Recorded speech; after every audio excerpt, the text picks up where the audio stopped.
Hello and welcome to The Limelight, your go-to podcast for all things marketing and SEO. I'm Chandler. I'm a digital marketing specialist here at Digital Limelight Media, and I'm thrilled to be one of your hosts.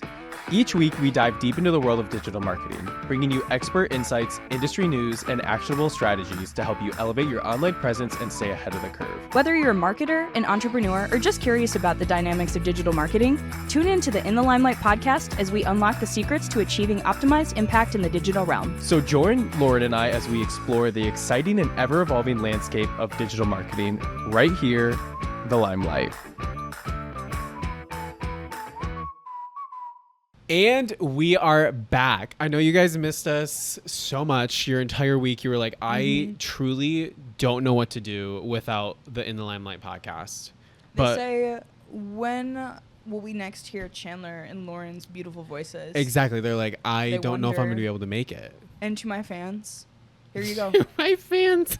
To my fans. Okay. Thank you. I'm actually really, really excited about this podcast episode. This one's about influencer marketing and all things influencers. And as you can tell, we are both Gen Z. We're chronically online. Correct. So we I love have influencers. Yes, I quite literally have a lot to say. But before we get all into the goodies, we're going to start with our lime and a lemon. I will go first. I'm going to start with the bad and then end on the good.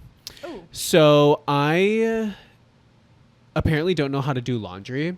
Oh, no. So I got these like new white Target gym shorts. And I also got like this like red athletic, like, it's kind of like a Lululemon shirt, but obviously a Target, like it's $15 versus $90. So I put it in the wash, and then it turns out I actually have pink shorts now. They're not white. So I didn't know you couldn't put new colored items into the wash. So completely ruined those shorts. Love that. And if I ever go to any party that needs pink, I have Pink the outfit. party. I have the outfit. And then I would say lime is,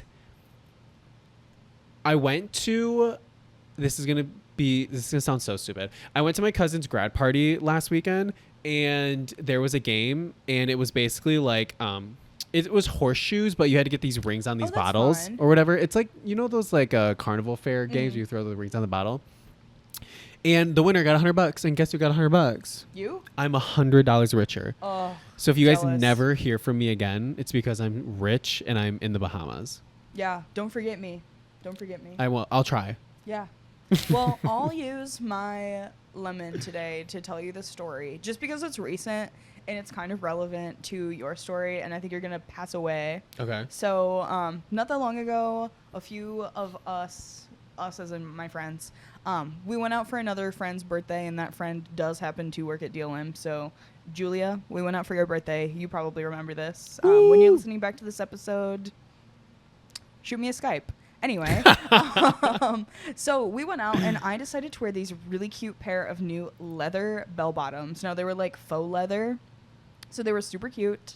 Wore a little top with it, and we got back from going out, hitting the town, and I was spending the night at another unnamed DLM employee's apartment. She had just moved in, just got a new couch, and I sat my butt right on her couch with my new pleather pants, and I did not pre-wash those pants, and I slept on her couch in those pants, and I woke up, and I swear to God, there is a silhouette in navy blue because my pants rubbed all over her couch, all over my purse, all over her pillows, all over her floor, and so I slept in those pants. I woke up, I got off the couch, and Did you look down and you were like, oh, I didn't look down. oh my Celeste God. told me. She goes, "What's on my couch?" Also, and also you I love Celeste. I love Celeste, but she is very, very clean. I'm also- So she looks down at her couch and goes, "What's this black all over my couch?" And I'm like,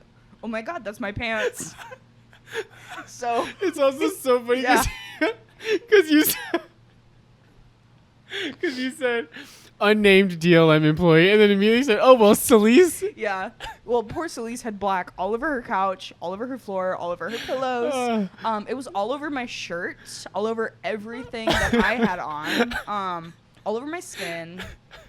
So I spent that morning scrubbing Celeste's couch with, like... Did you get it off? No, I had to leave and Celeste had to get it off. But the next time I went to her house, it was off. So she did get it, but she did have to go to Target and get more cleaning supplies, and I was mortified. So I guess my lime for that would be I did wash those pants. They no longer stain, and they're still super cute. So Von Mar, I bought these off the clearance rack.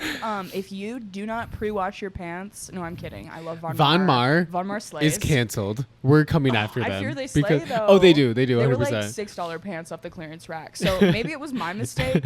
No, the pants are super cute. I do wear them now, but they have been pre-washed. So sorry to Celeste. Happy birthday, Jules. Anyway, today we're going to talk about influencers. So, anyway,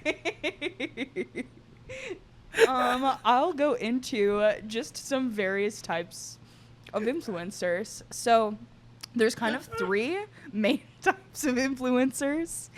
We've got the micro influencers, the macro influencers, and the celebrity influencers. So starting off with those micro influencers, those are between 10 and about 100,000 followers.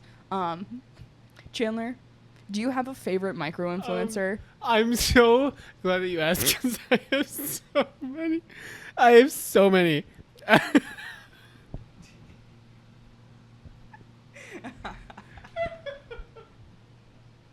Oh my god. Okay. I'm so sorry.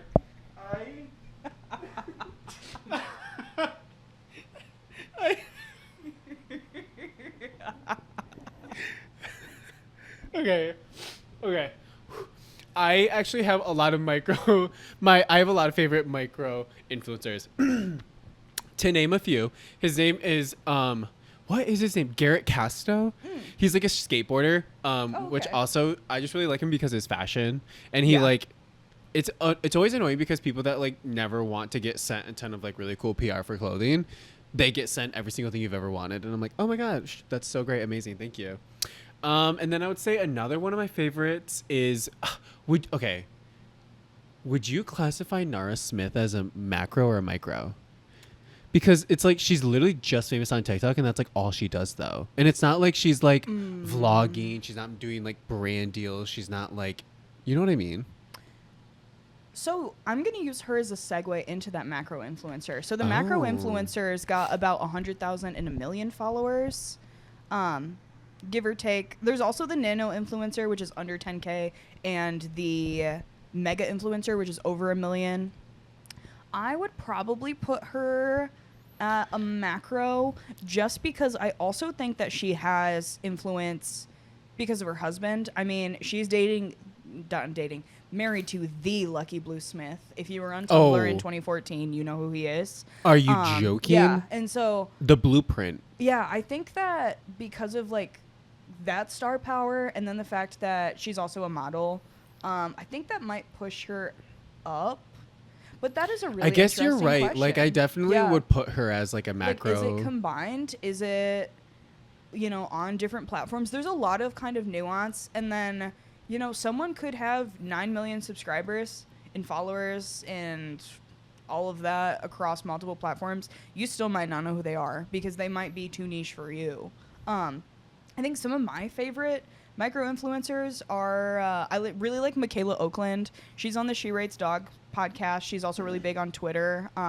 She's so funny. I think she's at about like 50,000 followers on I was looking at Instagram when I checked. Sam Temple is another one. She's like the set designer on the H3 podcast, but she's got like a pretty poppin' TikTok. She's so funny. And then I also want to shout out Holly B Fitness. She's a gymfluencer. I'm not really into the gymfluencer vibe, but coworker Ellie shouted her out as her favorite influencer. So wanted to give her a shout out. And then Angela Shippen, she's a makeup artist. She is one that I'm surprised hasn't blown up yet. Like she's like a really good like makeup artist, not just like a TikTok, Instagram like MUA. Like she actually is like celebrity makeup artist in LA, like doing things like that, and she's so talented. If you are into makeup, follow her on TikTok. She's so cool. And this is probably gonna be like so like I don't know, I guess like quote unquote incorrect of me, but like when I think of like an influencer, like my mind immediately goes to Emma Chamberlain. Yeah, Emma But, Chamberlain was on my list. But I think like Emma Chamberlain has like almost like slightly like surpassed influencer.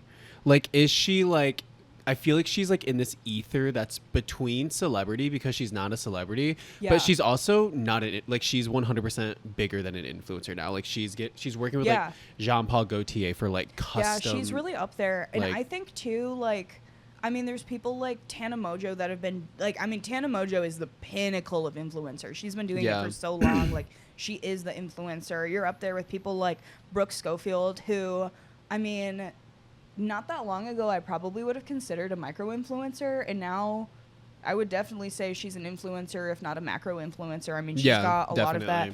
Emma Chamberlain has really bridged that gap. Alex Earle is another one. Yeah. She just did Sports Illustrated, so she's on that cover. She's done a ton of campaigns like Juicy. She did a big brand activation with Poppy for Coachella. I was just about to say Poppy. Yeah. Brittany Broski is another one. Oh, I love Brittany Broski. And then I wanted to shout out some Grand Rapids local influencers. Hannah Maloche and I went to the same high school. Shout out. She's pretty cool. I think Never met her. she started with like that same kind of group as Emma Chamberlain did. Oh. Yeah, like same vibes. My gosh, they were really good friends. I forgot about that. What Yeah. were they called? The something girls? I don't even know. Something like Dote Girl? They were the Dote Girls. I have no idea, but I think they were thought the it was Dope something with the Girls. girls. Yeah, because it was like them and like the Ellie Yeah. Thuman. Yeah. Yeah. And Olivia, whatever. I don't Right? know all Or of them. was- They were a little bit younger than me, but my roommates in college were obsessed with them. Okay. So I thought it was so funny. I'm like, oh yeah, like we went to high school together. And then Frankie LaPena too. Everybody knows Huge butt Frankie. guy. Huge butt. He's really big on TikTok. And Yeah. then celebrity influencers. I think the celebrity influencer is Kim Kardashian. Really anyone in the Kardashian dynasty, you could Yeah. say. Selena Gomez is one that I put as a celebrity influencer. I think she's a celebrity first. But I mean, she was the most followed person, not account, on Instagram for a long time. So I think that she's got that kind of influence. Hailey Bieber is another one. I would call her a celebrity influencer. And then Sophia Richie Grange. Yeah. 100%. I think it's like so interesting to kind of see like this uprise in like a new, would you say like career field? Because it basically is a career field. Like that's what they do for work and that's how they make their money. I just think it's like so interesting to like basically see how, like for example, you were literally just talking last episode about the grab bag from Michaela at Ulta. Like it immediately sold out. Like I can't imagine how much money they made, that brand that paired with like Michaela, and I just like don't necessarily like comprehend the numbers that they can pull. Yeah, it's honestly so crazy, like the numbers that they pull, the rates that they can charge, things like that. I mean working at a beauty store in just the TikTok era, something goes viral on TikTok, it's gone. Like you don't see it in store. I mean, the Clinique Black Honey lipstick, it took me 2 freaking years to buy that. And I wanted to rebuy it. You know, I had it and I wanted it again. Yeah. And it took me 2 years because TikTok sold it out so fast. It was so crazy. But I mean, even with influencers getting into like their brand collaborations, their different things like that, like the influencer world has just changed so much. I mean, I think of people like Paris Hilton in the early 2000s, the like socialites, and I almost want to say that that's kind of what has evolved into like what the modern day influencer is. Yeah. I think it's taken like a little bit of Paris Hilton, a little bit of like iCarly, and kind of put it all together into this like online person. Yeah, I think it's so crazy how just you as a person can be identifiable as like something that is of profit to a business. Like for example, like Charli D'Amelio. Yeah. Like she is obvious. She was like, is she not the most followed person on TikTok still? Or is she? She's up there. I don't know if she's still I the thought most she followed. I was. thought it was that one guy. He's from Africa, and he like points and like nods. I can't remember his Really? name. I think he passed her for a second. Oh, did he? He might have. I don't know. No, I don't know. I mean, He's up there, and I've seen him. Like, he's another one. He's an influencer. I mean, look at what he's gotten from just basically reacting to things. It's really, really interesting. But yeah, let's talk about Charli D'Amelio. I think, like, even just for example, like her campaign with like Dunkin', Yeah. like she had her own drink there. Like, Yeah. it's just so crazy that like companies can see a single person and be like, we can make a lot of money off this because we know all of their supporters and followers and fans and whoever associated with Charli D'Amelio was like gonna go try it. And I think it was also a thing that like I think if people don't really necessarily like Charli D'Amelio, they're like, I'm gonna go try the drink and see if it's gross. And then Yeah. you would literally give them free PR by tasting it on TikTok. It's so cool how successful that campaign was. I literally just watched like a 2.5 hour like YouTube essay all about the D'Amelio family, and the Dunkin' campaign was something that they talked about for a long time, about how successful it was. Like, it was a really good, authentic campaign. You know, the D'Amelio family is from New England, Dunkin' right there, Massachusetts, kind of that vibe. She was always having Dunkin' cups in her videos, so it was just a really good, authentic brand collab. You know, it was something that you thought that she would be doing. It's something that you knew that she was already drinking. She was already supporting that brand for free for a long time. And then I also look at something like her Mattress Firm collab, and I say, why? Why would Like, you do what? that? What? Like, what was that? Like, you know, what teenage girl is promoting mattresses? You know, like, I don't think I've even thought about buying a mattress until I was in college.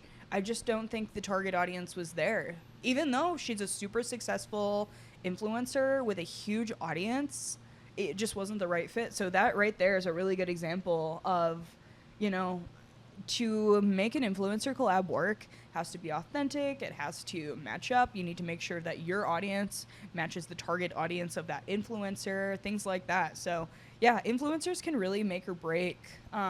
I think another successful campaign we talked about was the Skims collabs. Oh, Yeah. they're so good. Yeah, the Lana Del Rey one. I Oh, mean, that one just popped off. Yeah. There was not a single, like, basically if I was going through my stories on Instagram, it was basically a Skims advertisement. Yeah. Every I single reposted. person I know. I'm not gonna lie. Oh, I reposted it. Reposted it on their story. Like, it was so crazy. Yeah, absolutely. And like, I think Kim just has a really, really good pulse on like what is actually gonna pop off on social media and Yeah. what is gonna get the attention that they want. Like, for example, like they did like a ton of collabs with like influencers that they knew had really good like fans, like Lorray, and like just so many people that they know is going to get a really good positive response.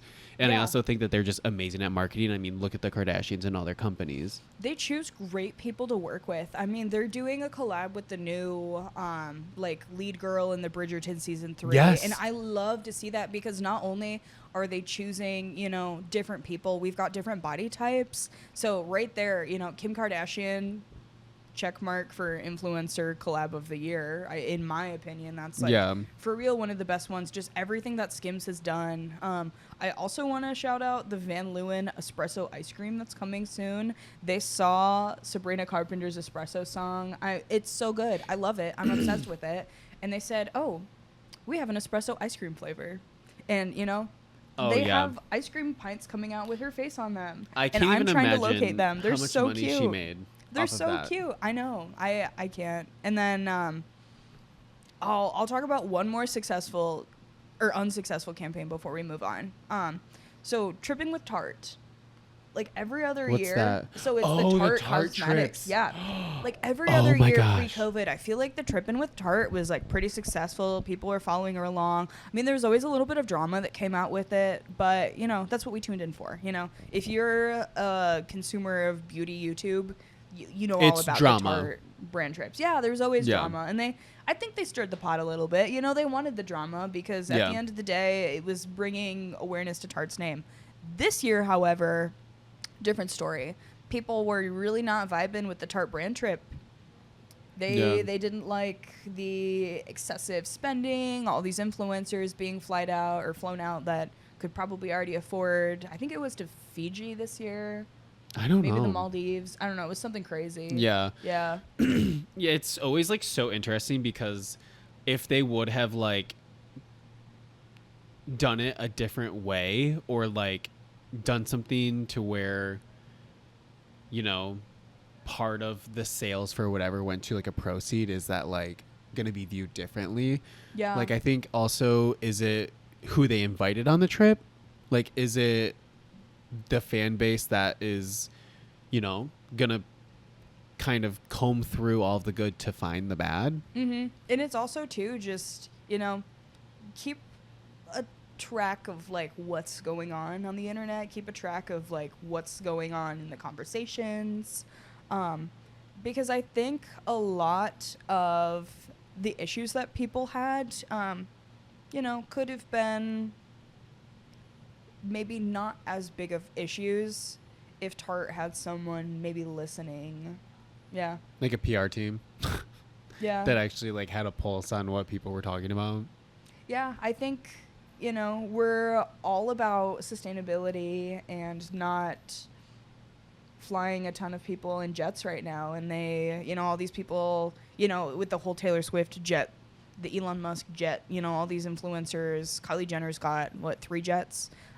People don't want to see jets flying over. And I think if they had someone that had that pulse on, you know, maybe things could have been done a little bit differently. Or the same thing like with the Shein trip, you know, don't send a bunch of influencers over to tour your factories to show, hey, like, we're not using child labor. Like that, the vibes were rancid. It was off. Yeah. People didn't take it well. And they still do, so. yeah, people still don't like Shein. So yeah, influencers can really make or break your business. With the collabs that you choose to do, it can be a good idea, it can be a bad idea, and I think we're going to kind of get into how to set up a successful campaign. It reminds me of the Charlie XCX, or the Stream Brat. The Stream Brat. It reminds me of the Charlie D'Amelio and Duncan collab, because that was such a smart collab. It was because so good. it was actually like who she was to a T. Like, it's not like she's like pretending to like mattresses all of a sudden. Like, it's something that's really authentic, and I think that's something of another reason of why like Emma Chamberlain Coffee does so well, was her entire brand. Every single video started with her making a coffee and then talked about coffee. Mm-hmm. Like, it's not trying to be something that you aren't. It's something that you were kind of always been talking about and always been involved with, and it's just through and through authentic. Yeah, we want that authenticity. I'm going to end this segment with a Kanye West quote. I just saw Jordan's head snap. You know, he was talking about, Gaga was the creative director of, I think it was Canon, right? For a second? Yeah. I don't remember. I like the Gaga songs. But what the heck does she know about cameras? That's amazing.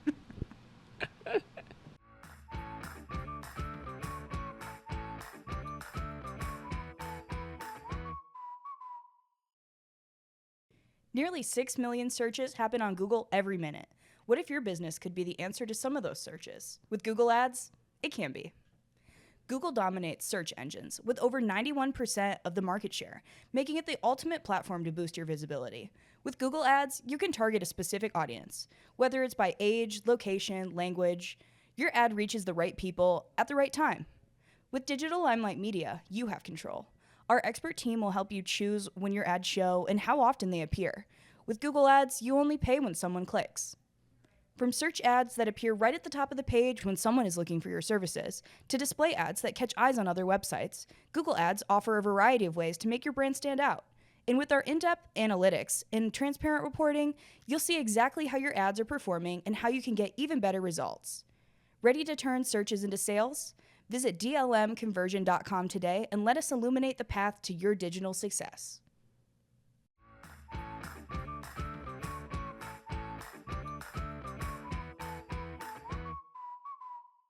So when it comes to like an influencer kind of working with a brand, or influencer working with any sort of company, are there any that kind of like stand out to you that you're like, this was a great idea, this worked really well? Or is there any where you're like, that didn't really make any sense at all? Since we've hit the Charlie and Duncan one so many times, let me try and think of another. Let's see.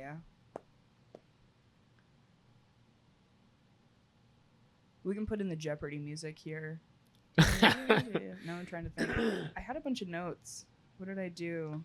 I think something that I thought was like worked pretty well in terms of like, I guess maybe it's not like an influencer, but like Ryan Reynolds and his Mint Mobile commercials. Oh yeah. Like I think the way that he can like make that very comedic timing and his just quote unquote personality, like it felt like that was Ryan Reynolds, like that was authentic. So I think that's something that like it probably could actually work.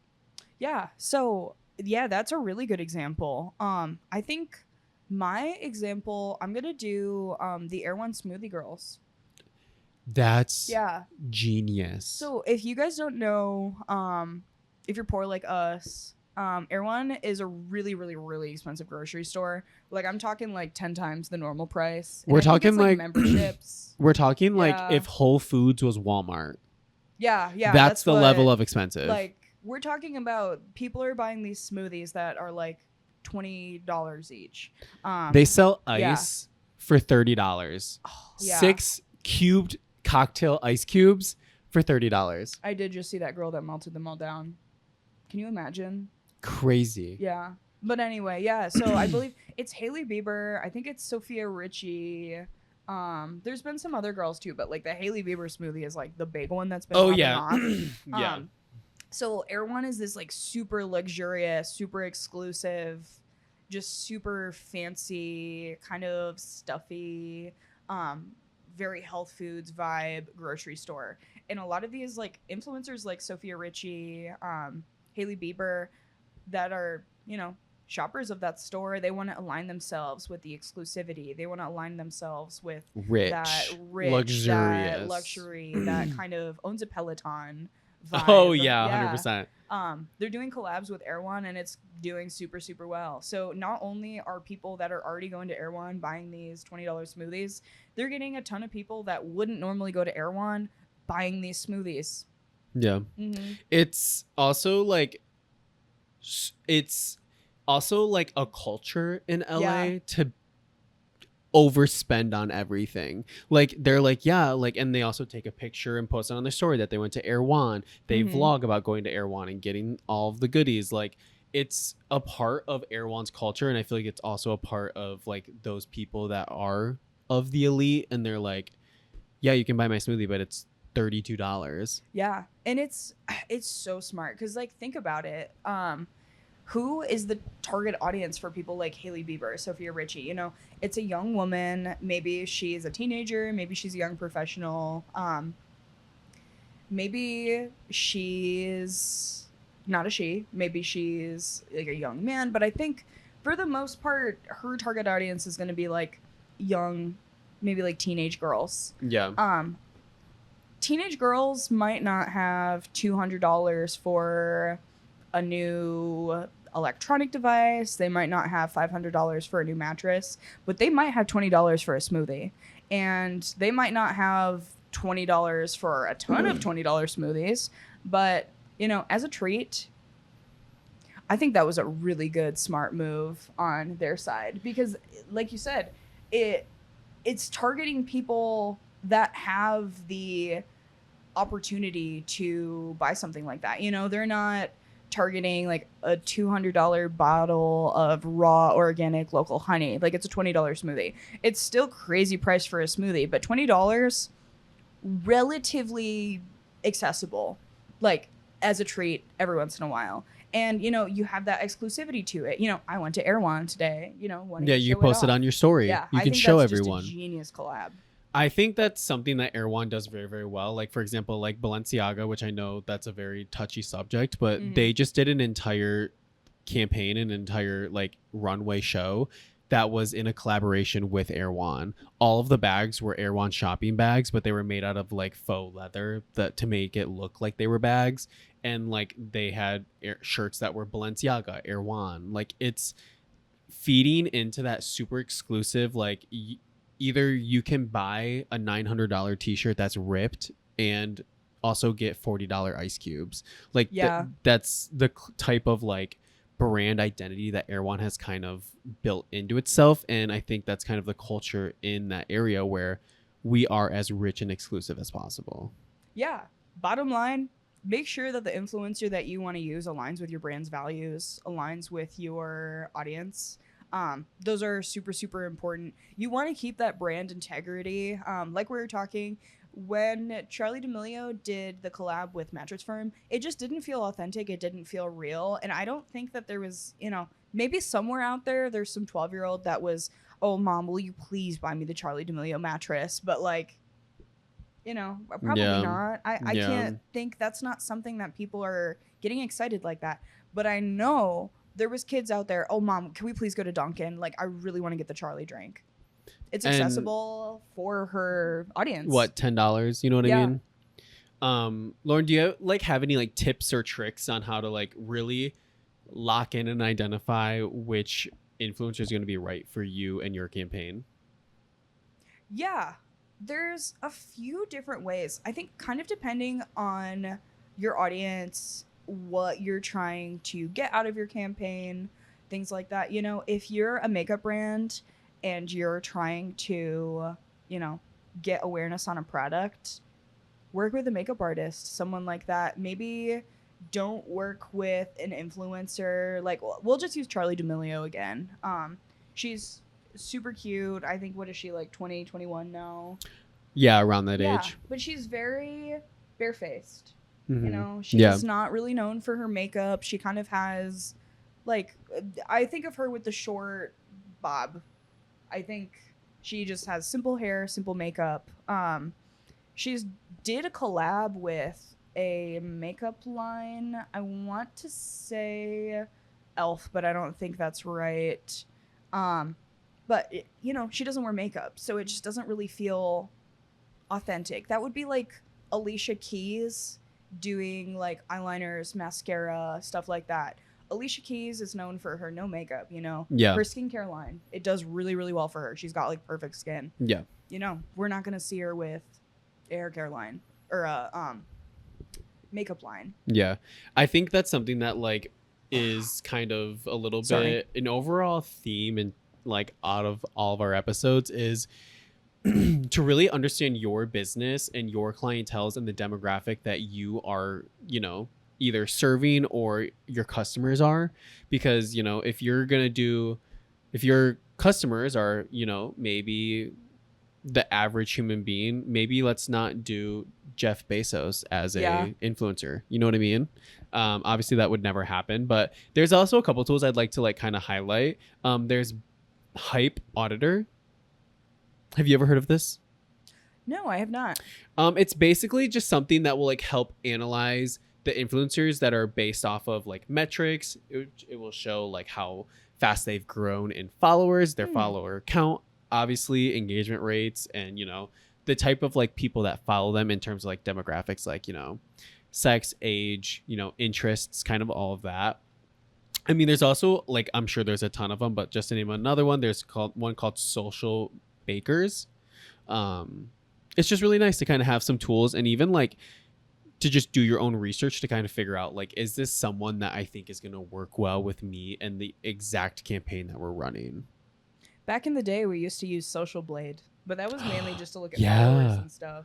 I forgot about Social do they Blade. Even have the follower accounts live anymore? I think they do. Numbers? I'm sure there's somewhere. I know YouTube went to the like decimals. They don't have like the full numbers anymore.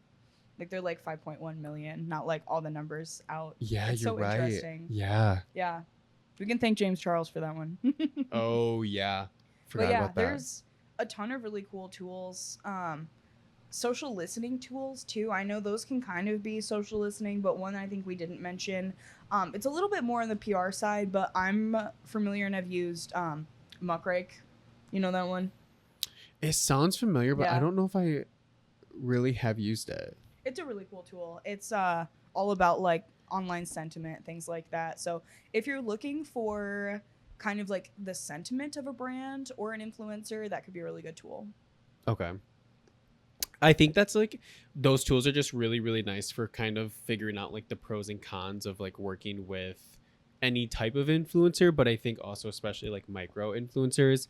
I think when it kind of gets into the micro influencers, there's a little bit more, I would say, like authenticity, because you're not catering to, you know, quite literally 5 million people if you're a mega influencer, but like you're like, I have these people that I've feel like I have a more personal connection with, because maybe you responded to some of their comments, maybe you've hearted some of their story responses. Like you're not having 10,000 people slide up on your Instagram story. You're having, you know, maybe a couple hundred, and you're able to like actually talk to these people and be able to work with them and have a very loyal and trusting engagement with them and their followers. But you're also not paying $100,000 for, you know, Alex Earl to drink out of your coffee cup.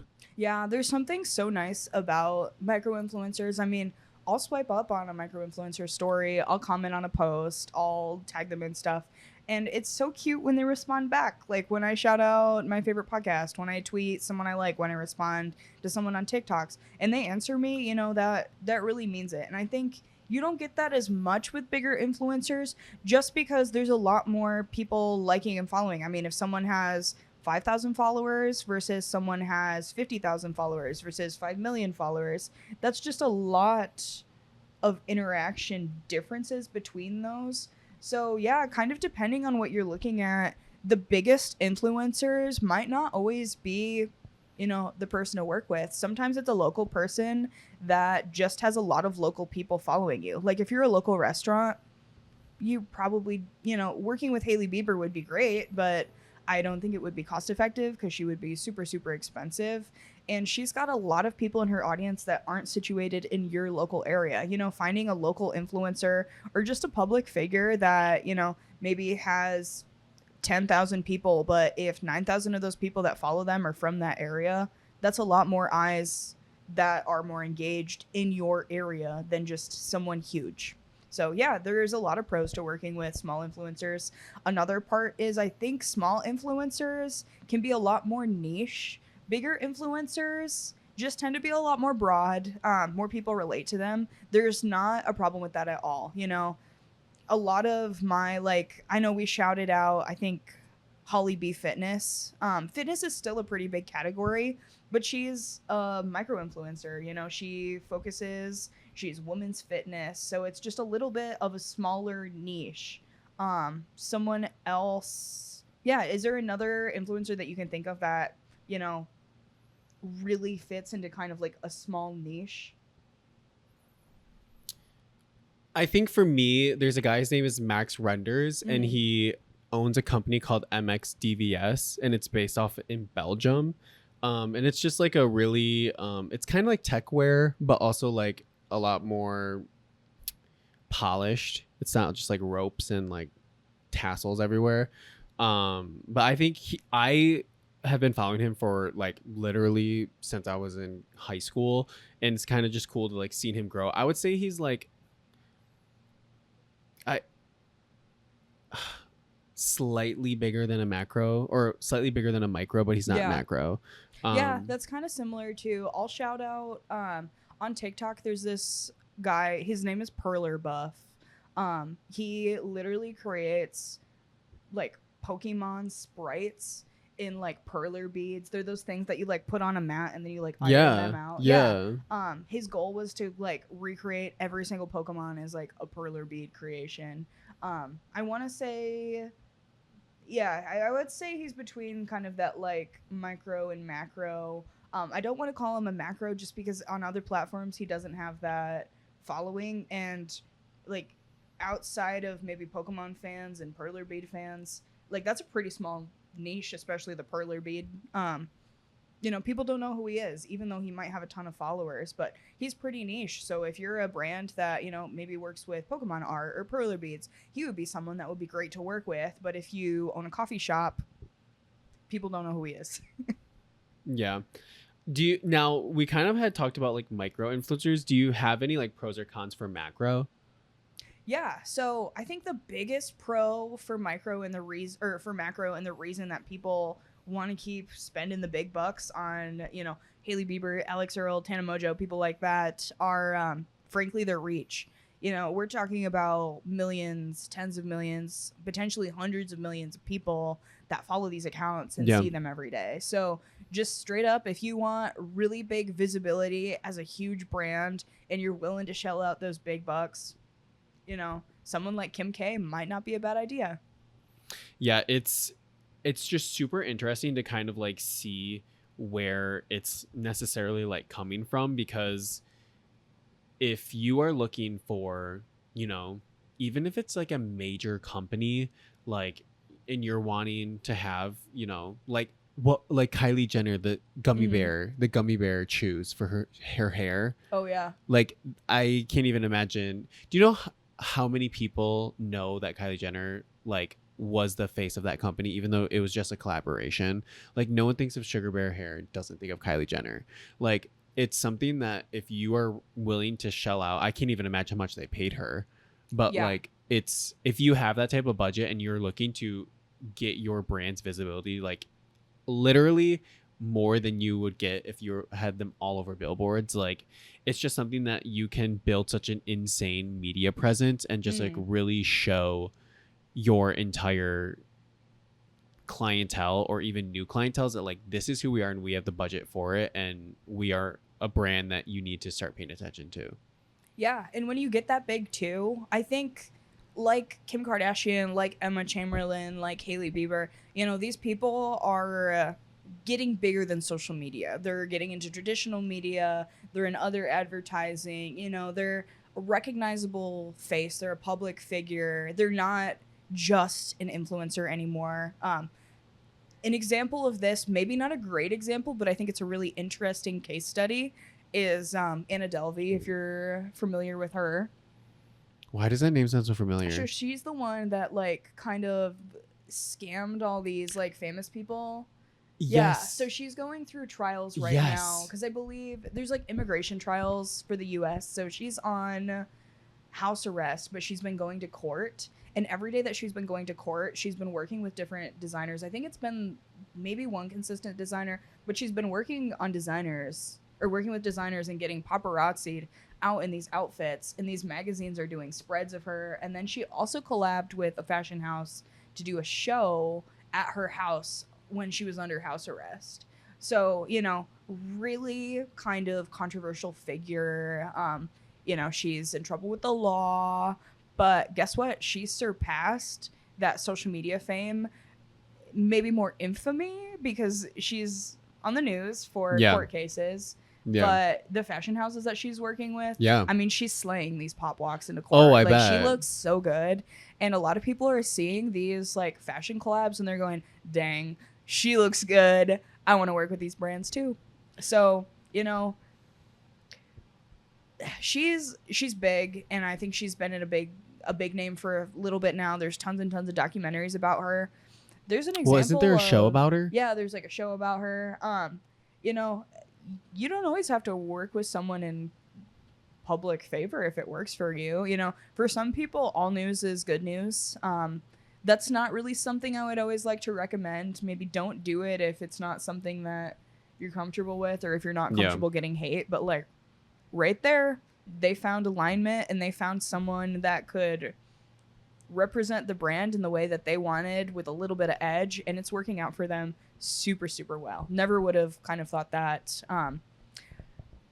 But the other thing with working with really big influencers is where you can kind of get that price that we talked about. I mean, it can be millions of dollars for real, which is kind of crazy. And then another thing that you necessarily don't think, but we touched on it with the micro influencers, is lower engagement rates. I think when people get that big, there's just more bots.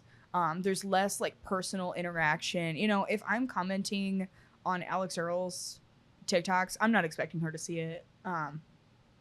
There's a little bit less interaction like that, which can be good or be bad depending on like if you want that two-way communication. Maybe a micro influencer is the place to go, but I think there's pros and cons depending on the campaign that you're wanting to put out.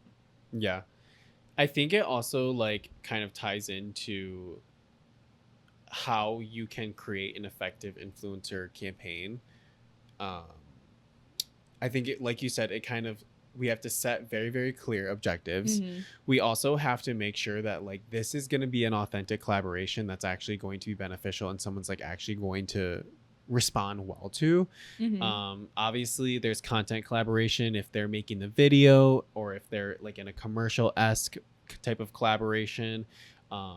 I just think it's a lot of things you need to be really, really clear on compensation, on how that works. I think you basically just have to like really sit down with them and figure out like 100% what is going to be how are we going to get from point A to point B.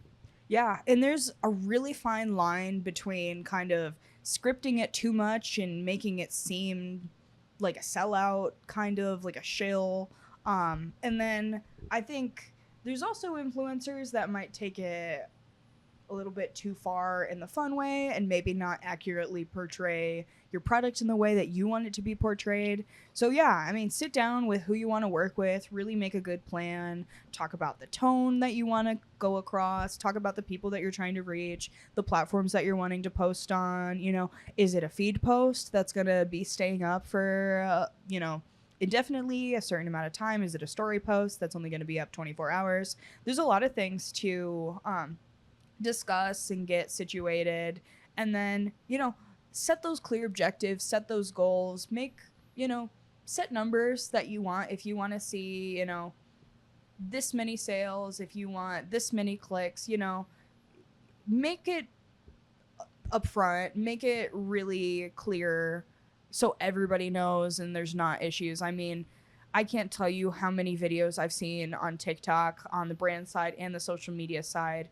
of collaborations that didn't go as planned, and it's the brand or the influencer calling the other one out, and then it makes everyone look bad.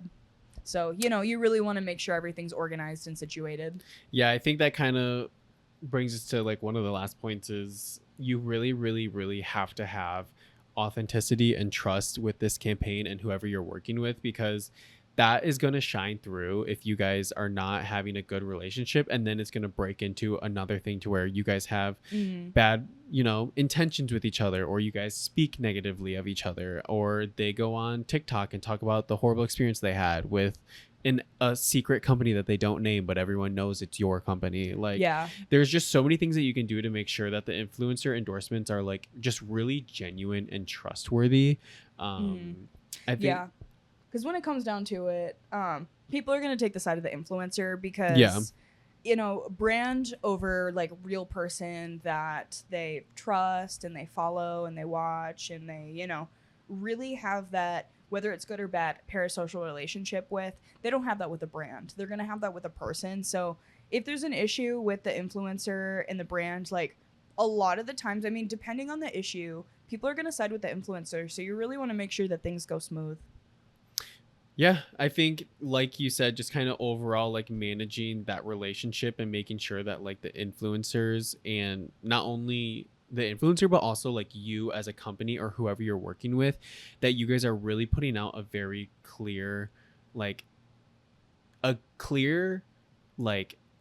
idea, or exactly like this campaign, like it's very much authentic and it's who you guys are, and there's not any sort of gray area.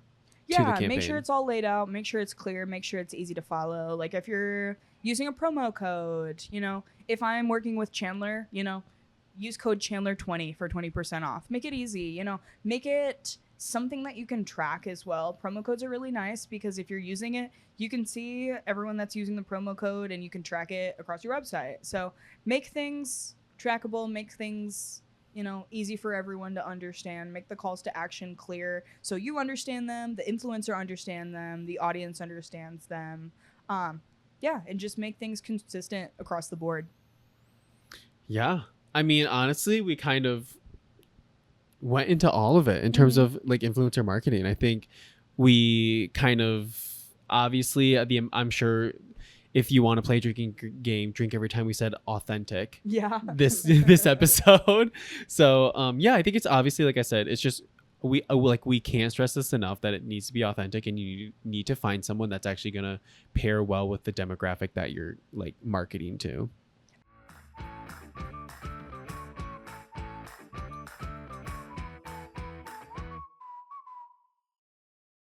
Need a digital makeover that screams wow?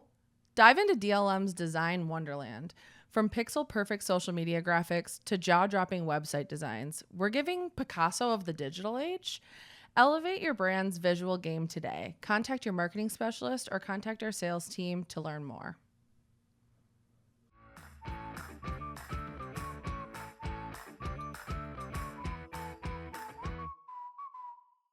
I'll end this by asking you a question. Ooh. If you had a dream influencer that you could collab with, or if you could collab with anyone, work with an influencer, it could be any company that works with that influencer. Doesn't mean anything, just one influencer that you could work with. Who would it be? So, like, would the influencer be like I'm working with them and I own a company? Could be any situation you want, I guess. Just what influencer is your dream collab? Honestly, and I hate to say this, it sounds so stupid, but it would probably be Emma Chamberlain, because she's working with all of these fashion houses and going to every single show. She gets custom looks for every single show by the fashion houses. She goes to the Met Gala. She gets to, you know, be the Vogue influencer, that not influencer, but I guess like the Vogue interviewer. But I would probably say her just because she's like kind of a step above influencers. So you kind of get that level of credibility where it's like you're not making a collab with Bryce Hall. Yeah. And I also am just super into fashion. So being able to like work with that and getting even just like the tea about fashion houses, I'm like, I need to know everything. Yeah. What about you?